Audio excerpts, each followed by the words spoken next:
Greetings and konnichiwa, and welcome to the Onyx Tavern. This is your host, the Barkeep, bringing you podcast 93 here at the Tavern, presented by Hirotaku.com. Fellow patrons of the Tavern, in the last 21 years, Power Rangers has introduced us to a myriad amount of amazing technologies within the series. We've seen just about everything in there, and I don't mean just the Zords and other colossal robots. I'm talking things like the wrist communicators, I'm talking things about the weapons, and even the magical iPad that Noah somehow has in Super Mega Force. Just amazing technology that we've seen throughout the series. But the problem with all this amazing technology is that sometimes a lot of it is not used to its fullest potential. So today, what we're going to go ahead and talk about is some technology from Power Rangers that, for whatever reason, was introduced in the series, was integral to a particular plot of an episode or of a season or even an arc, and for whatever reason was not utilized in later seasons or even in later episodes of that particular season. So I'm going to go ahead and talk to you guys about what I feel are the top 5 most underutilized Power Ranger technologies ever used. Now, just to clarify, these are technologies that are used by Power Rangers, no Sentai technology in here. And these are just my opinions in here. I'm sure there are many other technologies, but these are the ones that I think are just like common sense, no-brainer, duh, why aren't you using this kind of stuff technology? So, without further ado, and because the internet loves lists, let's go ahead and talk about the 5 most underutilized technologies in all of Power Rangers. Starting the list off at number 5 is the Hyper Rush engine from Power Rangers in Space. Now, during the first couple of episodes of In Space, and I believe the episode was Shell-Shocked, it is mentioned that the Hyper Rush engine is the only of its kind in the universe, and it does allow the Power Rangers to traverse the universe within several hours, and traverse the galaxy with seems like minutes, given how you want to go ahead and break down the time compression within the episode. But clearly, throughout Power Rangers in Space, the Rangers were able to travel from galaxy to galaxy throughout the universe to go ahead and search for Zordon and help people. That's just a common fact of the series. And I will let you guys know that the Hyper Rush engine is one of the fastest things we've ever seen in science fiction. Yes, you got things like the Iconian gateways and the Stargates, which you can do instantaneous transfer, but consider the entire premise of Star Trek Voyager was the fact that the ship was stranded 75,000 light years from Earth, which would take, at best, probably 200 years, not given everything Voyager went through, to actually get home. But with the Hyper Rush, Voyager, their first episode, Caretaker, would have been 20 minutes with the Hyper Rush accelerator available to them. And even look at Star Wars. We never actually saw them leave their own galaxy. It's only within their galaxy that they travel, and at that point, it is only a few hours that they go from planet to planet, and I think maybe in 1 or 2 cases, only a couple of days to travel from, say, Naboo to Coruscant. But this is not about talking nerdy and comparing this to other science fiction series. The point is that the Hyper Rush engine is the fastest thing in the Power Rangers universe and was only utilized within the Megaship. Now, Forever Red does make a mention of the Mark II being the fastest spaceship in the galaxy, but it did not necessarily state if it had a Hyper Rush engine. But here's to my point. I have 2 prime examples, and I'm sure there are many others, but these 2 really kind of bug me, of where the Hyper Rush engine would have been useful technology and should have been clearly available in these particular cases. First of all, TerraVenture, the season that immediately followed Power Rangers in Space. Now, in Lost Galaxy, the Megaship was actually converted into a museum ship and was stolen by Kai and Damon, and later utilized by the Galaxy Rangers throughout the rest of the season, up until it was destroyed in Journey's End. Now, TerraVenture, just by the look at it, and of course there's no dialogue to support how fast they're going exactly, they're traveling through our galaxy, no indication they've ever left our galaxy, to find a new world. Yet, TerraVenture is not utilizing the megaship's hyperrush abilities to actually use it as maybe a scout ship to go out and look for other planets, nor is there any indication that they reverse engineer the hyperrush into their engines. One, their engines are significantly different from what we see from the megaship, and two, they seem to be going really, really slow since, again, they don't leave our galaxy, with the exception of going to the Lost Galaxy, but that was through a magical portal, of course. So TerraVenture could have used the hyperrush, because when you have the megaship and it's been decommissioned into a museum, don't you think somebody would have gotten in there to learn this technology? I mean, one of the interesting things about the transition between space and Lost Galaxy is this whole idea of the Earth is now part of a grander stage. That, yes, they've been attacked by aliens in the past, but now that there is peace in the universe, relative peace, they now have access to technology and knowledge to the universe that they never previously experienced.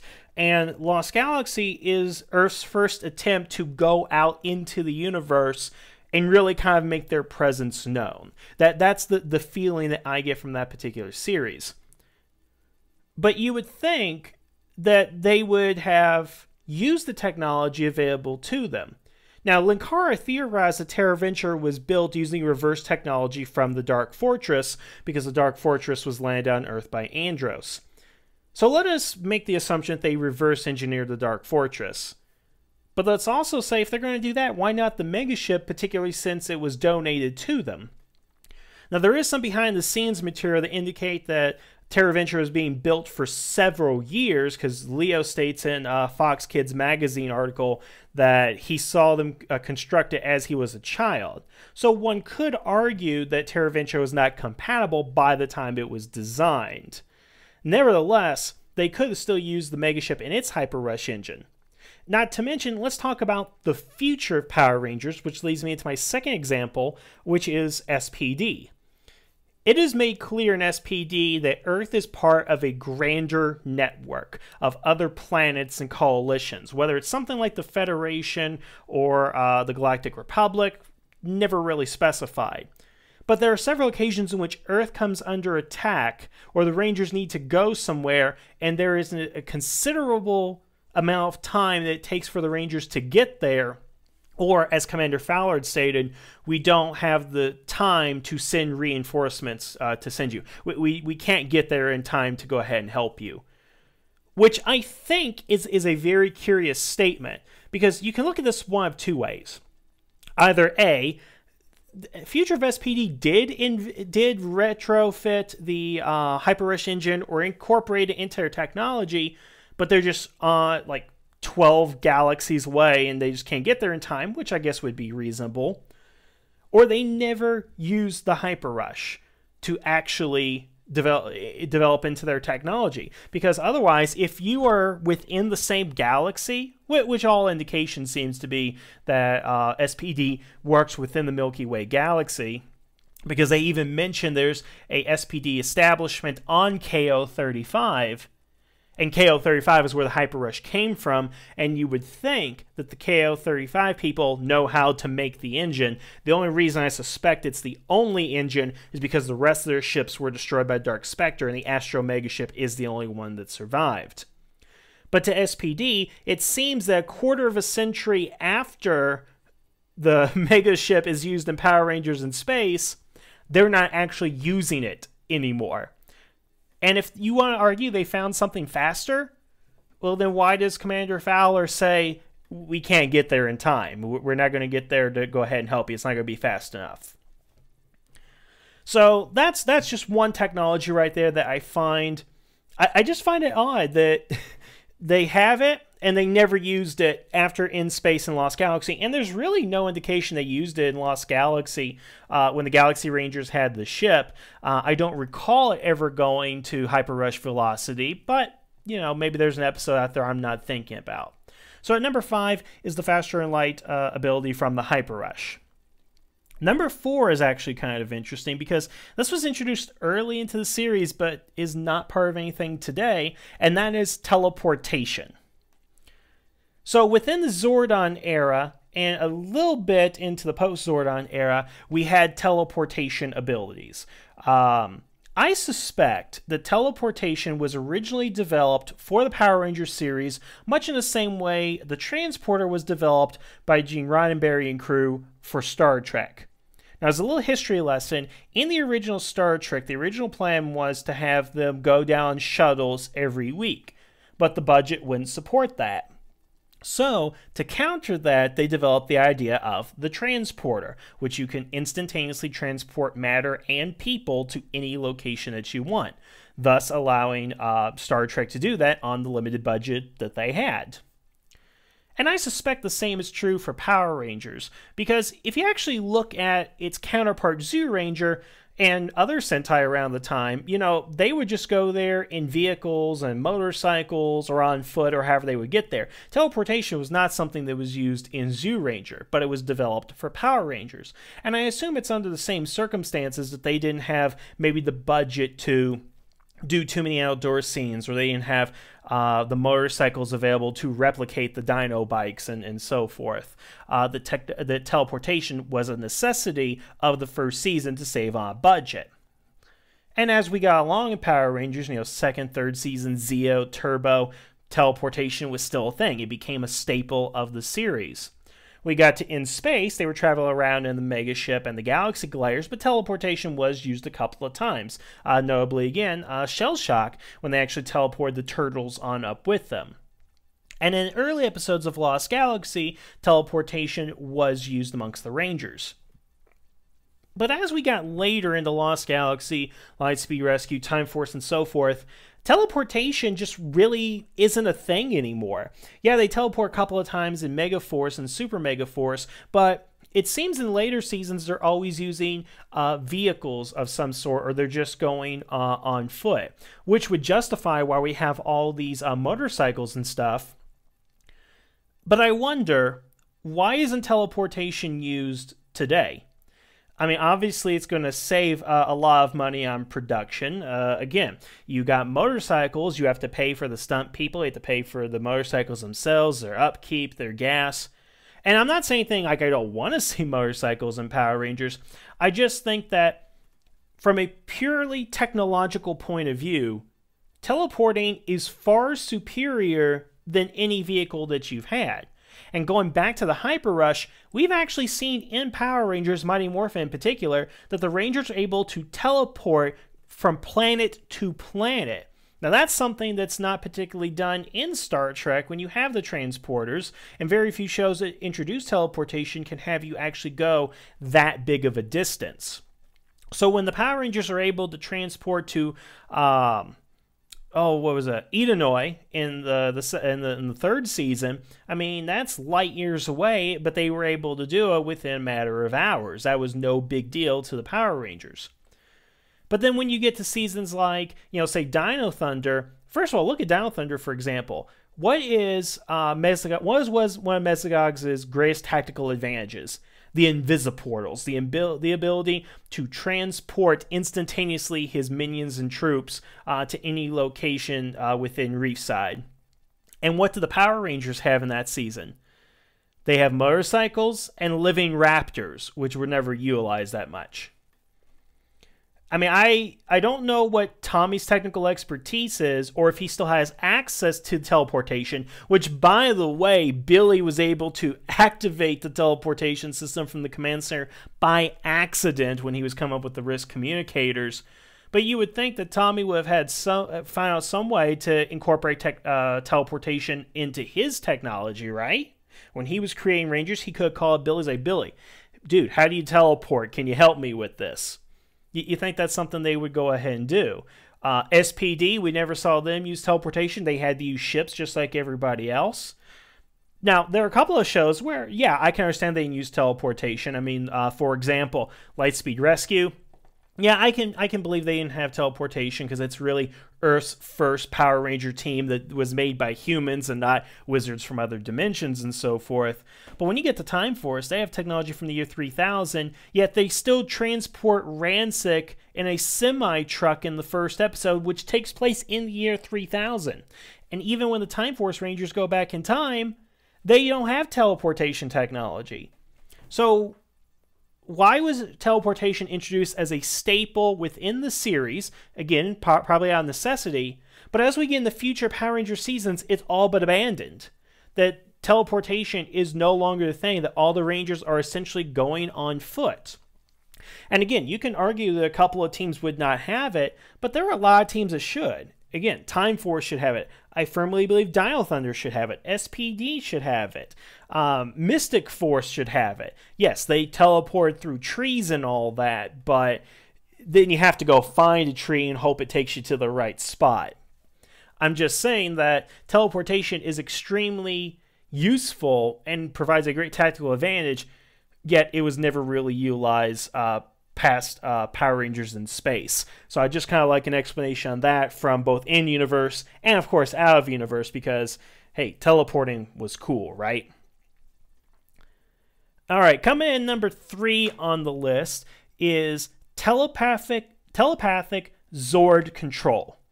Now, this was first introduced in the Mighty Morphin Alien Rangers series, where it was said that the Alien Rangers could control the Battleborgs through the telepathic connection, where the Battleborgs could actually follow their movements.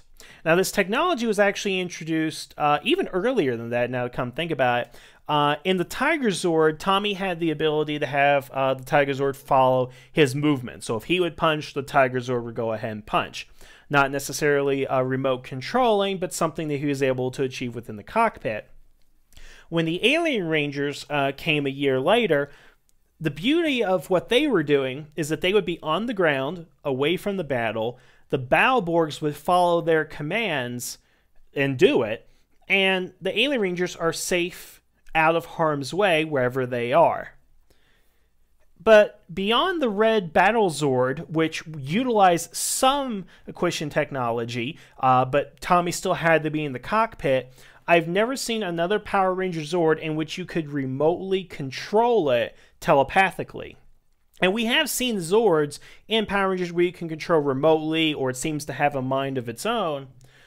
But I would think that once the Alien Ranger technology became available to the Power Rangers on Earth, and then they would use that technology later and later within the series. Because one of the things I'm getting at in this list is that there is a dispersion of technology that should have occurred through multiple Power Ranger generations. And let's say that the telepathic technology that the Alien Rangers had was something unique to Aquitar. I would certainly bet that at least by the time Forever Red came out, that technology would be widely available to just about anyone out there. That the Time Force, I mean, I'm surprised Time Force Rangers, which again takes place in the year 3000, could have had telepathic Zord technology, other than standing there and holding a sword in the cockpit. Because one, I do think it's much safer for the Power Rangers to utilize if you're going to be far enough from the battle to where you're not going to go ahead and get hurt. Now, one can argue that, well, you have to be telepathic first in order to go ahead and work it. Okay, fine point, but two things. One, if that's the case, why wasn't it ever mentioned that, oh, why don't we use the telepathy ability? But we can't because we don't have telepathic powers. And of course, we have telepathic Rangers later in the series, Trip being a good example. And two, what about, again, SPD and Time Force? I would think Time Force is so far into the future, they would have used that technology by now. I mean, we saw equations in SPD and Time Force, so you're telling me that they couldn't have used their technology at some point for their Zord capabilities? Again, it just seems to me that that technology should have been available at some point for everybody to go ahead and use. And I know you would lose the cockpit aspect, which are always cool designs in Power Rangers, but again, that's a useful technology. Have the Rangers in the command center using their mind and having the Zords fight far away. So if they're destroyed, you don't sacrifice the Rangers, it's just the Zords themselves. So again, just a little thing to think about there. Now, the next one is actually one I never hear people talk about. I even actually had to update Ranger Wiki because this was missing from one of the pages. And that is the phase cloaking technology on Blake's Thunder Zord. So if you don't know what I'm talking about, in Thunder Strangers Part 1, the Wind Rangers are fighting the Thunder Rangers and the Insectozords and the Wind Zords. I'm blanking at the exact names of them at the moment. And Dustin is about to crush Blake in his Zord, which has been overturned, but then Blake activates the cloaking device. And in the next shot, not only does his Zord disappear, but the Lion Zord's foot actually goes through the occupying space that it was in. Meaning that he did not just turn himself invisible, but he was able to have the lion's leg phase through its body. Because if you look at the image, and if you look at in real time, there is no way that he could have cloaked, turned his vehicle, or turned his Zord over, and gotten out of the way of the leg, which means it has to have been phase cloaking that it had to go through. And much like what Pressman and Riker were doing in the Pegasus from Next Generation, another Star Trek reference, that is an amazing piece of technology that could be utilized within Power Rangers. And I wonder why it was never utilized again in Ninja Storm. We see the phase cloaking technology used in that episode only, but we never see it later in Ninja Storm, and we never see it again in Power Rangers afterwards. Now let me kind of break this down a little bit logically here for you.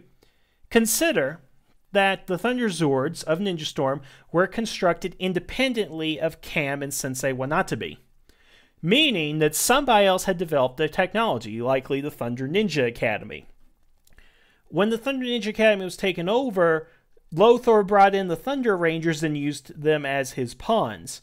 And it's very likely that Lothar at some point had access to the Thunder Zords, where he could have learned the technology and reverse engineered it for his ship and for his troops. Now, we never see that, and you can argue, well, Lothar is not technologically inclined, which I would agree with. But again, his villains never used it. But why didn't the Power Rangers? Because once the Thunder Rangers joined the Wind Rangers together, you know Cam was looking over the Zords, looking at their technology, how they functioned, looked at their weapons. And Cam, he invented a holographic recreation of himself, but you're telling me he didn't take the phase cloaking technology that Zord had and did incorporate it into the other Zords? How great of an advantage would that have been for the Wind Rangers and the Thunder Rangers to use against Lothar? They could go invisible, phase themselves out, and then come back in, and bam. I mean, that's what would have given the Federation a tactical advantage in Star Trek. So why didn't they use them Power Rangers? I'd like to know. I'd like an explanation. Now, whether or not Hurricaneger actually had footage to go ahead and use, I mean, we could have used American footage to pull some of that stuff off. I mean, this gets to kind of the point of my argument, is that we have technology that was used only once, but never utilized again. And you would think as a writer or producer, like, wow, that is awesome. We either A, need to continue to use this technology, or if we can't, we need to write it out of the series somehow. And you could have done something like the phase cloaking technology was destroyed in the last battle. We can't recreate it because we don't have the schematics or blah, blah, blah, whatever. You could have done that. But they chose not to go ahead and do that. And I'm very curious as to why, from, again, an outside universe and an in-universe perspective. So it's just amazing to me that that technology was never utilized outside of that one instance in that one episode of that one season. And I think there's debate whether or not the Zords were destroyed at the end of Ninja Storm. I believe they were. But even if that's the case, somebody invented that technology, and I'm sure there's somewhere at the Thunder Ninja Academy, and if not the Thunder Ninja Academy, he's out there somewhere, and we've never seen another Zord that has phase cloaking. Yes, the Time Shadow has cloaking, but of course, phase cloaking's a lot better. And even with the Time Shadow, they did not use it that often after the introduction of the Time Shadow. So, more food for thought there. And now we come to number one on the list, which I feel this technology would have made one season much shorter, for all the good and bad that is, but made things a lot easier. And really is a technology that, once we get to it, really should be utilized a lot more often. And that is the Containment Mode from SPD. Now, I've talked about how the SPD Morpher is one of my favorite morphers in Power Rangers, particularly because of the Judgment Scanner and the Containment Mode.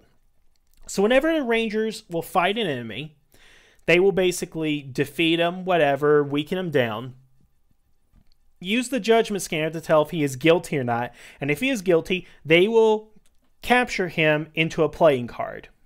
That's exactly what they do. And the formula in every episode is fight them, scan them, contain them. That's how it goes. But what I could never understand, why didn't they just use Containment Mode instantly? Why didn't they just open the Morpher, press the Containment Mode button, and immediately they are captured? Why didn't that happen? Now, I'll tell you the argument that I had with somebody about this. Somebody had argued to me, and I don't remember who, but it was somewhere in Ranger Board, that, well, they need to first determine if they are guilty or innocent or not before they can go ahead and contain them. So basically this person is arguing that they have due process, which, yeah, you should have due process. If you're police now or the police of the future, due process is something you need to go ahead and have. But what about those instances where Crybots are attacking them, or Blue Heads, or Orange Heads, which we've established are machines and they have no problem destroying them, or in a case when you are outright attacked by somebody? Because it seems to me, let's say I'm Sky, and I'm just walking along, whatever, and suddenly attacked by 50 Crybots. Well, instead of morphing and shooting them in hand-to-hand combat and all that stuff, shouldn't I just morph and press the button on my morpher to contain them all instantly? Just shoot, click, contain, click, contain, click, contain. Now I have 50 cards laying around that I can just go ahead and take back. Because at least in that instance, one, you're being attacked, they're provoking you, and two, they're robots, and you really can't, at least at this point, there's still a distrust of artificial life forms in SPD within Power Rangers. And think about it this way. If a cop is being attacked by somebody today, what do? They use their tasers and they use their handcuffs. It's basically the same principle. Now, there's issues about them using lethal force and what's happening in Ferguson, but I will not get into that here on this show. And then another argument that was brought up in the same conversation is that they need to judge them first, that they have to scan them to find out if they're guilty or not. Well, why? What I'm saying is, why doesn't Cat or somebody else at SPD just make a containment gun? All it does is contain them into cards. Well, why isn't that something that's instantly done? Why isn't that a piece of technology? Because think of the benefits here. One, it will protect your civilians. It will prevent escalation of battles. And they're all on data cards. So if you want to judge them later, you can do that without any harm to anyone. Because as we've seen, you can communicate with somebody through the cards. And there are a number of times the SPD Rangers could have used this. That all you gotta do is, there's a villain, click. Oh, Broodwing's attacking, click, he's in containment. Oh, there's Grum, click. It's as simple as that, ladies and gentlemen. If you have to use the Judgment Scanner, then get rid of the Judgment Scanner. Because to me, the Judgment Scanner sounds like something that is invented for typical law enforcement. But I'm sorry, when you're being attacked by robots and hostile aliens that are blasting you and just killing, destroying civilians, or somebody who are known criminals throughout the universe, the first thing you need to do is contain them. So that's why I'm talking about underutilized technology. It's a no-brainer piece of technology. And we know that's using SPD. We know that it will eventually be adapted into cryo technology from Time Force, which to me I think is a little backwards. I think the card containment is actually far more useful. But why couldn't they just use the containment technology to begin with?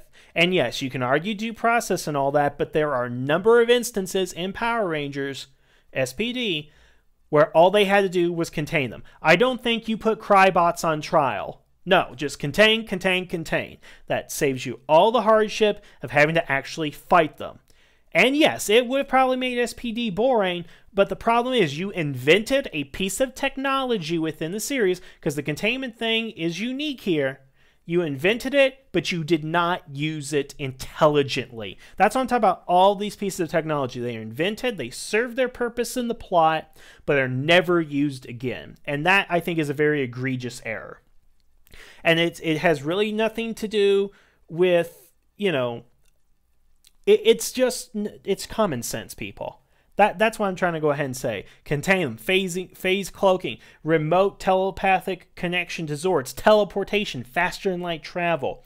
Could you imagine if when we adapt the to Dino Charge, if they had containment mode in their guns, if they had phase cloak in all their Zords, if the Rangers could remotely control their Zords without having to be in the cockpit, if they could teleport everywhere, and if they need to go faster than the speed of light to travel across the universe. Do you know how powerful Dino Charge would be by using all the technology that is actually available to them?